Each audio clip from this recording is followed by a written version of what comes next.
Shalom, selamat pagi Bapak Ibu Saudara sekalian yang dikasihi oleh Tuhan Yesus Kristus. Selamat berjumpa kembali pada pagi hari ini di dalam renungan harian online GCS Word. Dan pada pagi hari ini saya akan memberikan renungan dengan judul Hidup Baru Tapi Kok Masih Kalah. Nah, hal ini menarik untuk kita bahas berkaitan dengan firman Tuhan yang disampaikan oleh Bapak Religius Setiawan di minggu yang lalu gitu ya, mengenai realisasi agenda Allah dalam hidup kita. Tapi agenda-agenda itu kerap kali belum bisa terjadi dalam kehidupan masing-masing kita sebagai orang-orang percaya karena kita terhalang dengan dosa. Acap kali ketika kita jatuh kembali ke dalam dosa, banyak kali orang berlindung di bawah statement yang bilang bahwa karena kita masih hidup di dalam daging itu lemah gitu. Nah, ini sudah dijelaskan oleh pendeta religius juga bahwa itu bukan sebuah statement yang benar untuk diucapkan. Daging itu memang lemah, tapi justru itulah kita harus melatih daging kita supaya bisa tunduk terhadap roh, di mana roh kita dipimpin oleh Roh Allah. Firman Tuhan akan saya ambil dari Roma pasal 6 ayat ke-12. Firman Tuhan berkata, "Sebab itu hendaklah dosa jangan berkuasa lagi di dalam tubuhmu yang fana, supaya kamu jangan lagi menuruti keinginannya." Jadi dari ayat ini kita tahu bahwa sebenarnya keinginan daging itu memang ada di dalam kehidupan kita. Namun yang harus kita latih dalam kehidupan kita adalah bagaimana kita menguasai tubuh kita yang fana ini. Bagaimana kita menguasai diri kita sehingga dosa tidak berkuasa atas hidup kita.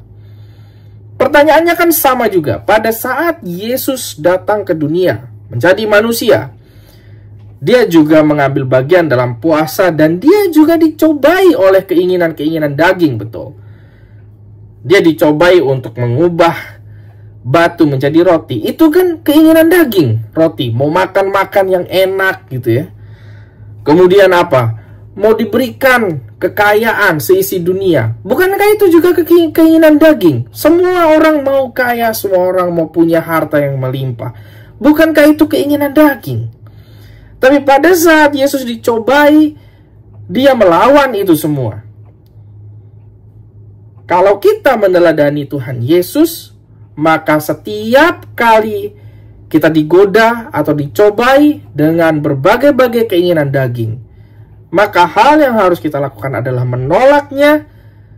Hal yang harus kita lakukan adalah kita berdoa kepada Tuhan dan memohon pertolongan daripada Tuhan.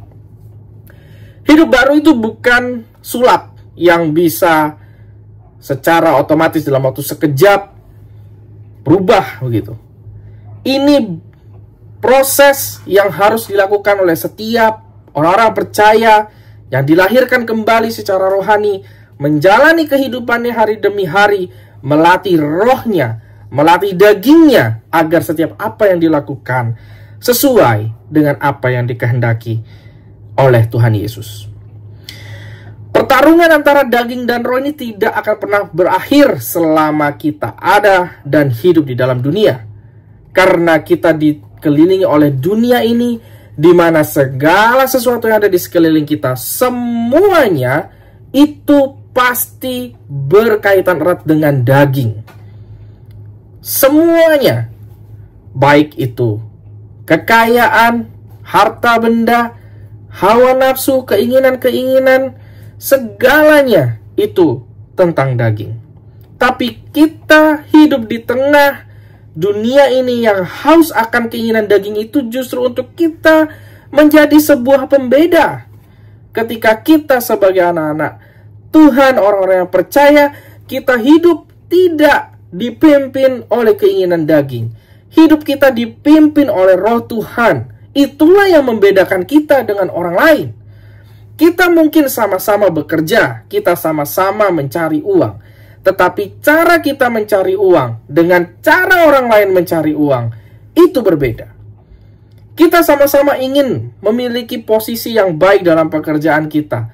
Semua orang juga inginkan itu. Tetapi kita lakukan dengan cara yang berbeda dengan orang lain. Mungkin orang lain bisa menghalalkan segala cara, tapi kita tidak. Kita hanya mengikuti proses Tuhan. Apa yang kita lakukan setiap hari sesuai dengan apa yang firman Tuhan ajarkan. Lalu saudara, yang kedua, kita tidak bisa bersahabat dengan dosa. Pada dasarnya kita ini tidak satu senyawa dengan dosa. Iblis menghasilkan dosa. Allah menghasilkan kasih.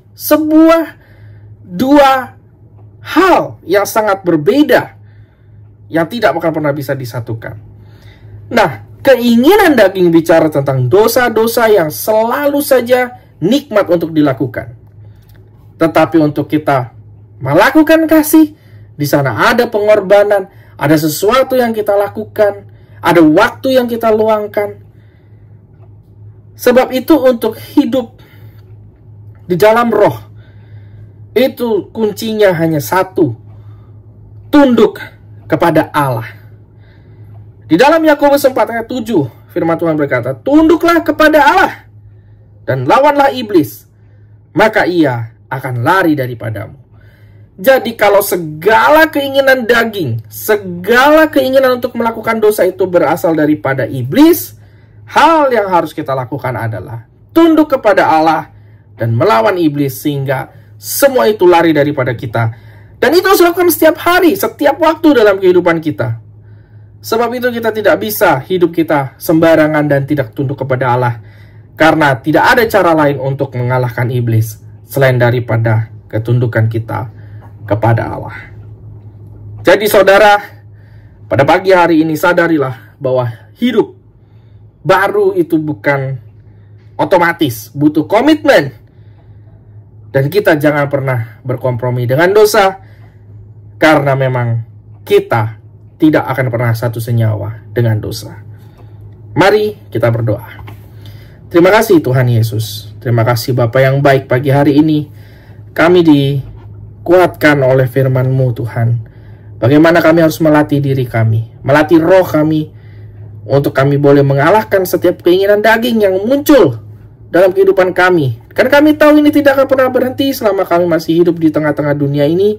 Tetapi kami tahu Engkau ada bersama kami dan menopang kami. Biarlah kami semuanya Tuhan, khususnya Jemaat Happy Sword Family, menjadi orang-orang yang tunduk kepada Allah, mengasihi Allah, dan mengutamakan Tuhan dalam kehidupan kami setiap harinya, sehingga kami boleh menjadi pelaku firman. Terima kasih Bapa. Kami serahkan semua aktivitas kami mulai pagi ini sampai dengan malam nanti ke dalam tangan Tuhan. Tuhan yang akan menyertai kami semua. Terima kasih Bapa, di dalam nama Tuhan Yesus kami berdoa. Amin. Selamat pagi dan Tuhan Yesus memberkati.